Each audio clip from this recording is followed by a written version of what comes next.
예, 시청자 여러분 안녕하십니까. 출발 마케돈 예민수입니다. 새로운 한 주간을 시작하고요. 9월 중순을 지나갑니다.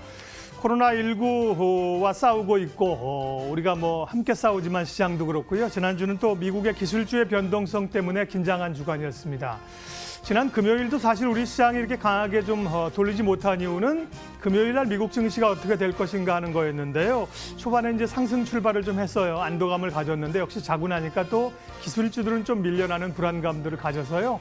미국 기술주, 특별히 이제 니콜라를 둘러싼 또 기술의 실체 공방 이런 것들이 불안감들을 좀 주고 있어서요. 이번 주에도 확인을 좀 해야 될 그런 과제입니다. 사회적 거리두기는 2.5단계에서 2단계로 회귀를 하긴 했지만은 환자가 줄어서라기보다는 경제 상황이 워낙 어렵기 때문에 고육지책으로 회귀를 했다고 봐야 되는 거기 때문에요. 이번 주도 지난주에 우리가 가지고 있던 고민들에 어쨌든 간에 연장선상에서 시장을 고민해야 되지 않나 생각됩니다. 구체적인 이야기, 시장 전략들 지금부터 시작하겠습니다.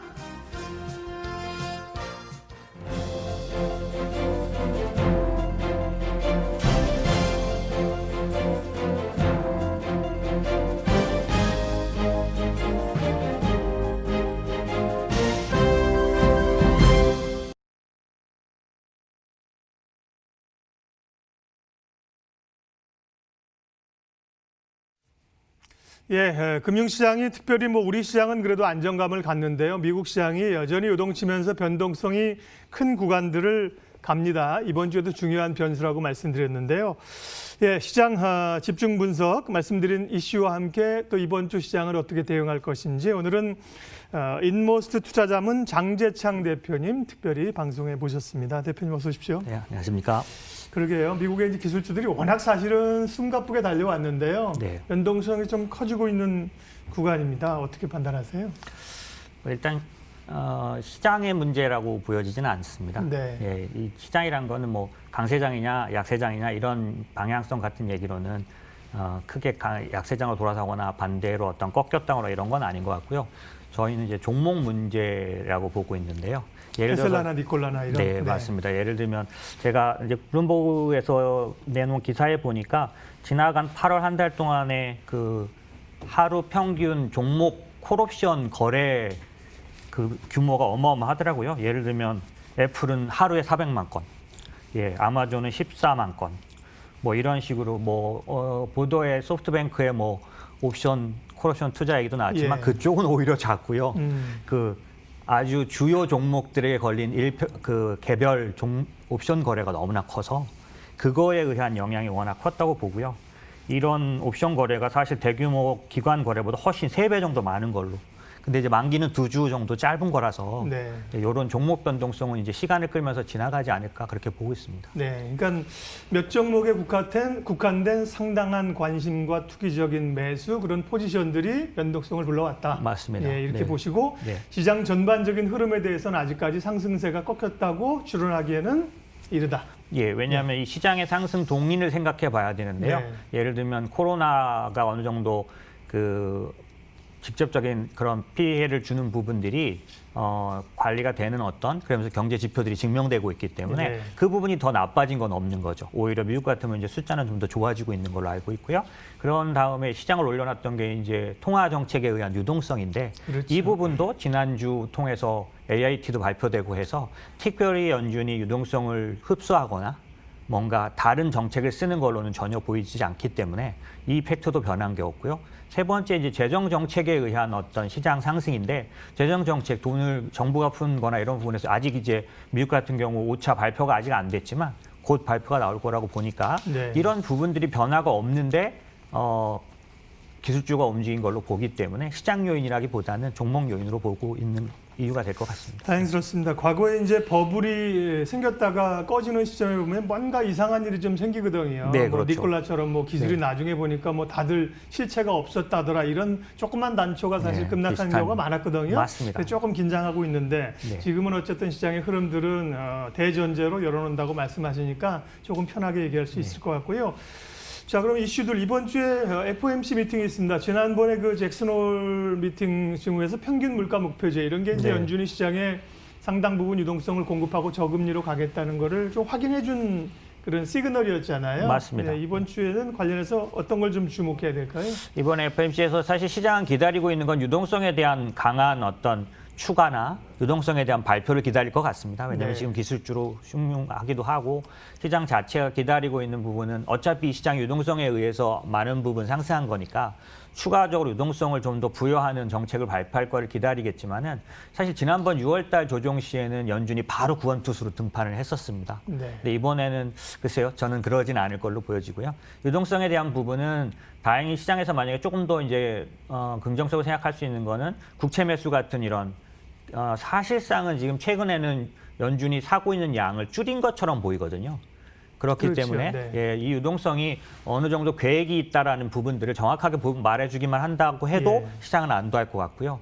사실상은 이번 회의에서는 아마도 저희는 그 AIT에 대한 구체적인 방법 같은 것들을 말해주지 않을까라고 생각하고 있습니다. 예를 들면 지난번 발표 때 평균 물가제 목표제라고만 했지 평균을 어떻게 내는지 얘기는 하지 않았거든요. 그리고 타겟팅하는 인플레이션이 어디까지를 보는지도 사실은 정확하게 다만 대칭적이라는 말만 해놨기 때문에 그것들을 조금 더 자세히 발표하는 것만으로도 시장은 여러 가지 의혹들을 예를 들면 시장에서 지금 갖고 있는 의혹 중에 하나는 저게 나중에 빨리 금리를 올리기 위한 어떤 초석처럼 미리 말해놓은 정확하게 안 말했으니까요. 네. 예, 그런 의혹도 있는데 이런 모든 것들을 불식시키는 것만으로도 시장은 좀 상당히 안도할 것 같고요. 다만 시장이 기다리는 것처럼 아주 정확하게 유동성을 추가 공급하는 그런 부분을 말할지까지는 저는 거기까지는 아닐 거라고 생각을 하고 있고요. 또 하나는 사실 기대하고 있는 거 포워드 가이던스를 좀 자세히 말하지 않을까. 예, 포워드 가이던스에 대한 어떤 부분들을 명확하게 하기만 해도 시장은 아주 긍정적인 어떤 힌트를 얻을 걸로 보여집니다. 예. 네, 어쨌든 뭐 시장에는 중립 혹은 소폭 중립 이상의 재료로 해석할 수 있다. 굳이 뭐 시장에서 연준이 지금 누를 요인은 없는 것 같아요. 네네네. 그렇게 보면 되겠죠. 아주 적극적으로 어떤 개입할 만큼 시장 자체가 그렇죠. 3월 달도 하고도 다르고 6월하고도 좀 다른 것 같습니다. 네. 예. 그런가 하면 이제 주가는 워낙 잘 가는 상황에서 미국 기술주가 좀 흔들리고 있는 상황이고요. 달러 가치가 뭐 계속해서 사실은 하락하면서 이제 이 우리 시장에도 좀 기대감을 좀 불러일으키는 건데 달러는 조금 반등하고요. 금값이 고공행진하고 계속 갈 것 같더니만 금값이 좀 주춤하네요. 네. 유가도 최근에 좀 밀리는 상황이고 맞습니다. 예. 원자재 시장, 상품 시장 동향 좀 거기서 얻을 수 있는 것 좀 체크해 주세요. 우선은 사실상 원자재 시장은 달러와 약세와 직결돼 있습니다. 그렇죠. 사실상 예. 가장 중요한 팩트고요. 그런 면에서 달러와 약세는 저는 이제 단기적으로는 달러가 강세, 중장기적으로는 약세를 지속할 거로 보는데 네. 단기적인 강세를 보는 제 의견은 이런 겁니다. 이 달러 인덱스라는 걸 구성하는 6개 통화가 있는데요. 그중에 3개가 약세 요인이 나타난 거죠. 제일 많이 차지하는 60% 정도 차지하는 유로화가 예. 최근에 이제 유로화가 아주 강합니다. 네. 그런데 최근에 발생한 노딜 브렉시트 이 문제가 아무래도 유로화를 조금 땡겨서 약하게 하지 않을까라는 요인이 있고요. 네. 더 파운드화 같은 경우는 아주 정확하게 지금 지난주부터 하락을 하고 있습니다. 아무리 봐도 이 하드보더 문제는 간단한 게 아니기 때문에 노딜 브렉시트의 가능성은 상당히 높아져 있거든요. 그렇게 본다면 유로와 파운드화는 상당 부분 약세를 좀 그렇다고 장기적으로 유로화는 제가 보기에는 강세 요인이 더 큽니다. 하지만 단기적으로는 약세가 될 것 같고 엔화도 그 6개 통화 중에 제일 많이 차지하는 2개 말고 엔화가 있는데 엔화도 스가 관방장관인가요? 관방장관인가요? 예. 이분이 이제 아베 대신 들어오면서 이분도 아베의 그런 정책을 그대로 이어받을 걸로 보여지기 때문에 엔화도 약세 아무래도 좀 예상이 됩니다. 이러면 6개 통화 중에 3개가 약세가 되다 보니 달러는 지금보다 강하게 떨어지긴 어렵고 유지 내지는 약간의 강세를 단기적으로는 가져갈 것 같고요. 그럼에도 불구하고 원자재에 관련돼서는 긍정적으로 보는데 왜냐하면 중장기적으로는 약세 요인이 너무 뚜렷합니다. 조금 전에 말씀 나눈 AIT 같은 것도 당연히 약세 요인으로 보여지기 때문에 그런 면에서는 원자재에 대해서는 긍정적으로 보고 있고요.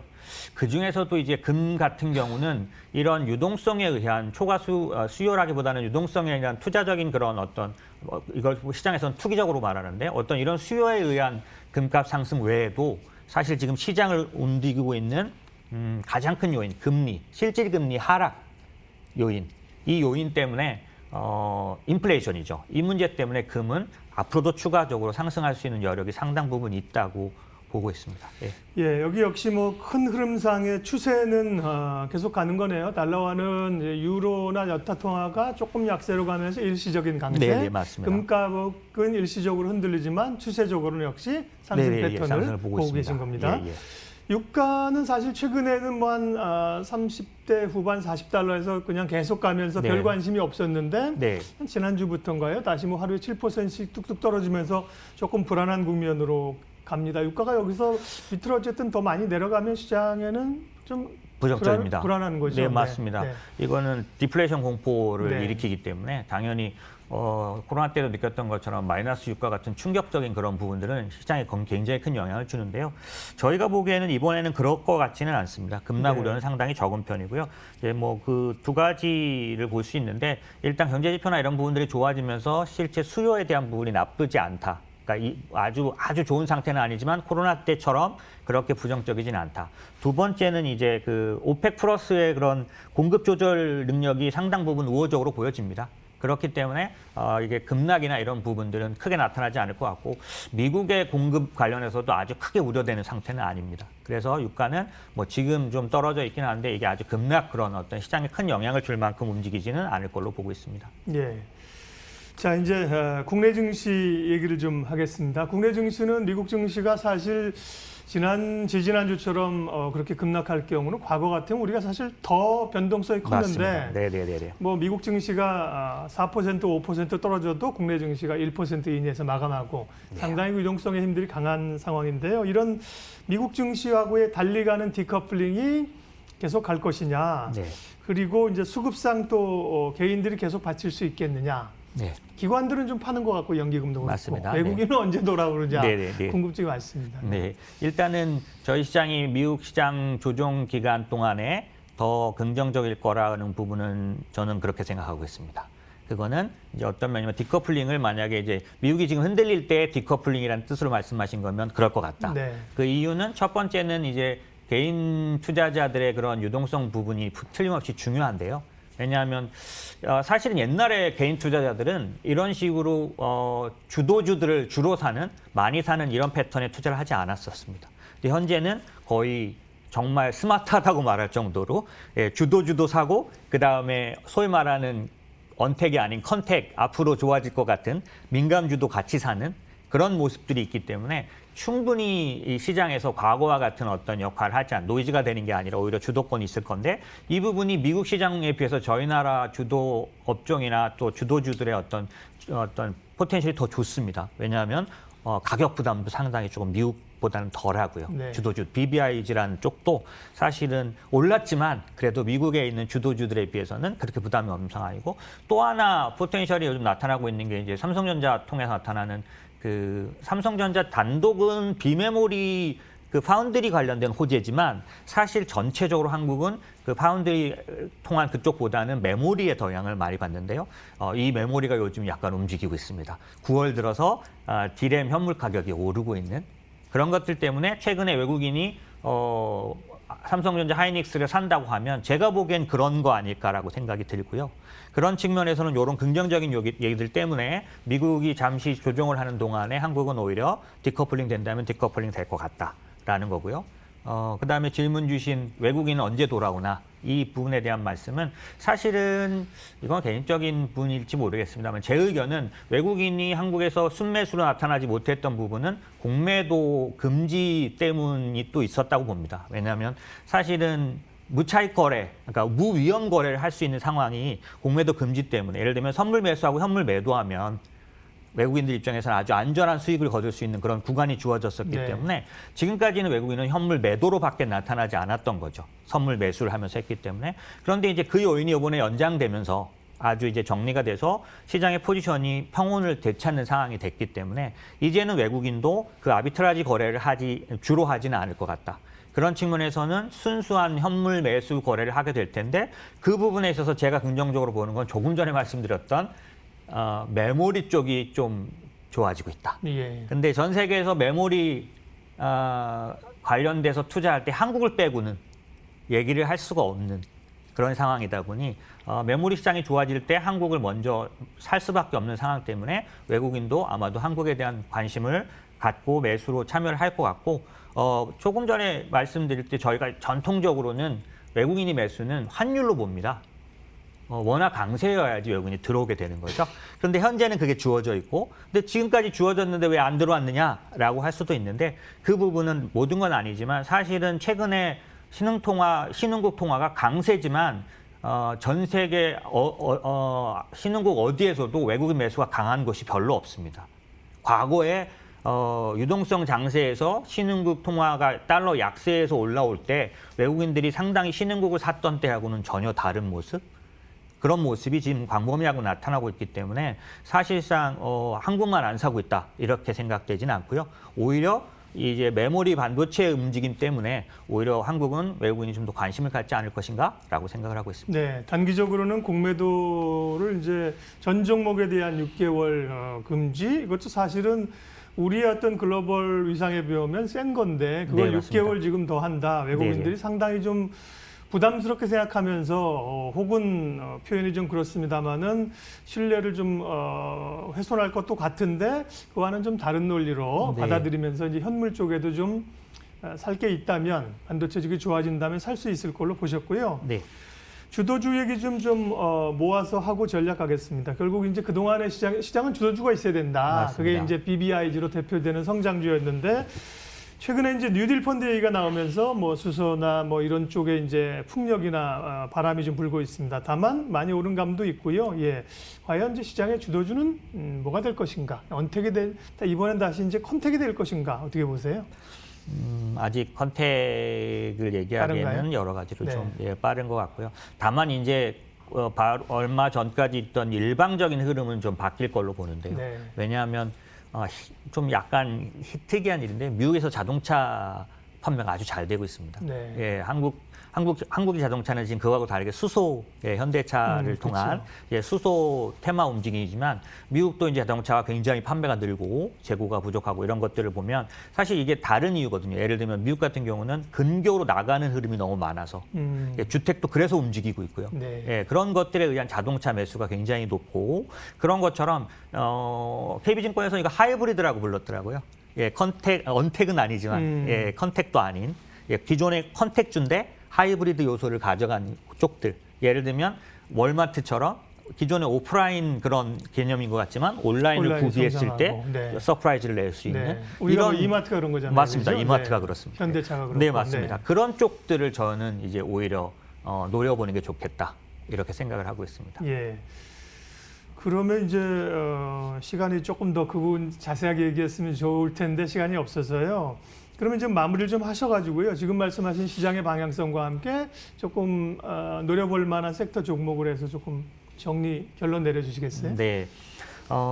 사실상 기존에 많이 올라온다고 생각되는 그런 쪽들에 대한 어떤 가격 부담이라는 건 어쩔 수 없게 네. 있을 건데요.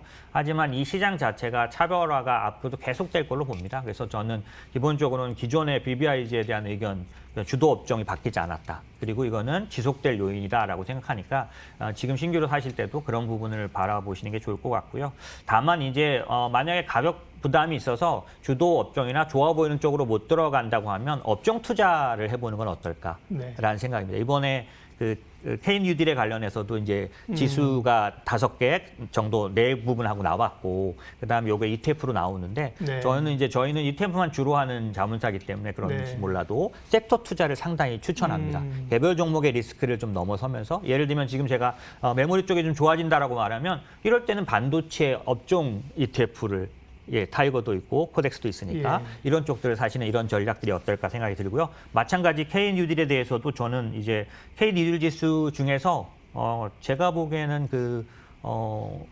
배터리 지수 네. 이런 쪽을 ETF를 살 수 있다면 좀 더 좋은 투자가 되지 않을까 이렇게 생각하고 있습니다. 네.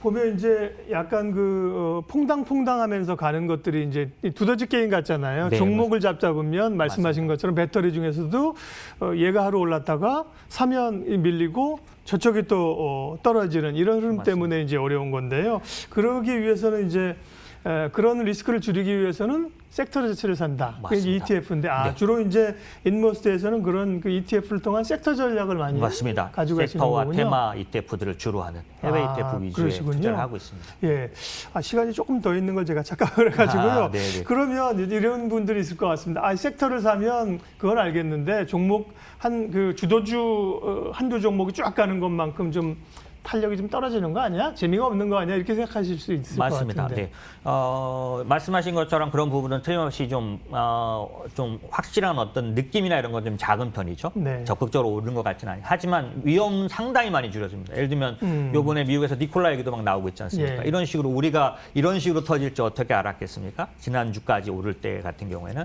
이런 것들을 다 피할 수 있는 게 그 산업을 투자하는 겁니다.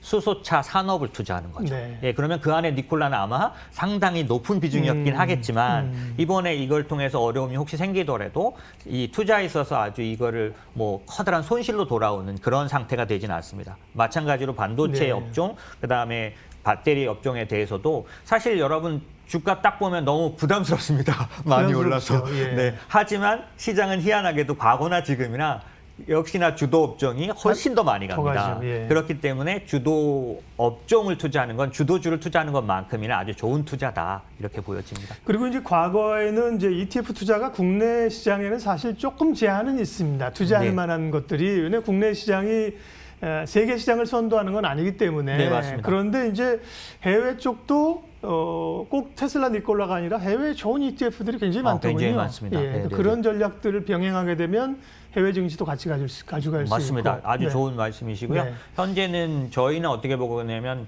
커다란 사이클이 변하는 네. 그러니까 구조가 변하는 변화가 같이 왔다고 봅니다. 코로나 때문에 이 지금 미국의 주도주들이 움직이는 게 아니고 사실은 그 전에도 한 몇 년간 올라오고 그렇죠. 있었는데 예. 저희는 2010년부터 기술의 시대라고 보고 있거든요.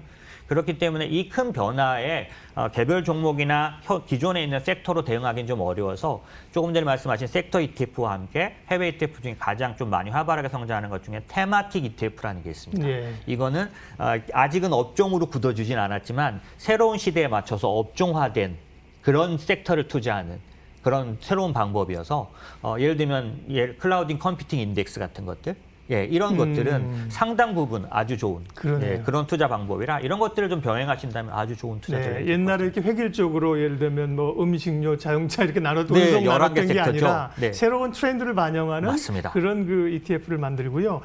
예, 우리 장재창 대표님이 ETF 중심으로 하시는 걸 제가 사전 정보를 몰라서 나중에 그 부분 좀 집중적으로 우리가 네. 어떻게 시장 섹터를 공략할 것이며 어떻게 ETF를 다룰 것인가 나중에 한번 좀 시간도 내주시고요. 삼성전자 얘기 잠깐만 좀 더 여쭤볼게요. 네. 그래서 많은 분들이 어쨌든 간에 시장은 다른 섹터는 가는데 못 오른 대표주가 삼성전자다. 맞습니다. 현대차도 이제 가는데 물론 현대차는 가치주의면서 성장성을 갖고 있긴 하지만 삼성전자도 최근에 보면 삼성전자, LG전자 3분기 실적액이 나오면서 뭔가 조금 꿈틀거리는 것 같다는 느낌을 얘기가 나오고 있죠. 갖는 네. 분도 있는데 전자에 대해서 여쭤보면 어떻게 대답하세요? 사실은 더할 나위 없이 좋은 상황이라고 네. 봅니다. 왜냐하면 좀 전에 말씀드린 것처럼 비메모리 관련해서는 팹리스들의 아주 애정을 받고 있는 그래서 얼마 전에 IBM 수주했고 그다음에 엔비디아 수주했는데 제가 주말에 보니까 퀄컴 수주를 했더라고요. 네. 그래서 TSMC의 아주 강력한 그런 어떤 강력한 추격자죠. 네, 그런 걸 네. 받아들이는 그러니까 막아야 될 상대자의 위치로 아주 강력하게 부상해서 유독 요즘 최근에 TSMC가 삼성전자 기술을 비난하는 기사가 많이 올라오고 있습니다. 견제한다는 네, 거구만. 견제의 대상이 되어버린 거죠. 네. 그래서 20% 이상 아마도 올라갈 것 같아서 비메모리 쪽은 훨씬 정말 좋은 상황이고 거기다가 이제 좀 전에 제가 말씀드린 메모리가 조금씩 꿈틀거리고 있기 때문에 당연히 이제 삼성전자의 기술력은 이 양쪽으로 다 증명이 되고 있는 면이라서 글쎄요, 제가 보기엔 더할 나위 없이 좋다. 삼성전자도 네, 좋다. 예, 오늘 집중 분석 진행했습니다. 이제 미국 증시가 여전히 어쨌든 간에 변동성 구간에 있어서 이게 어떻게 되는 거냐 고민들이 많았던 상황인데요. 미 증시, 국내 증시 방향성과 전략까지 인모스트 투자자문 장재창 대표님 오늘 함께했습니다. 굉장히 날카로운 눈빛을 가지고 계시면서도 또 부드럽게 말씀하시고 좋은 인사이트를 오늘 좀 많이 얻었고요. 말씀하신 것처럼 ETF 관련된 얘기는 나중에 좀 시간을 내주시면 네. 다시 한번 좀 얘기를 했으면 좋겠습니다. 함께해 주셔서 고맙습니다. 네, 감사합니다.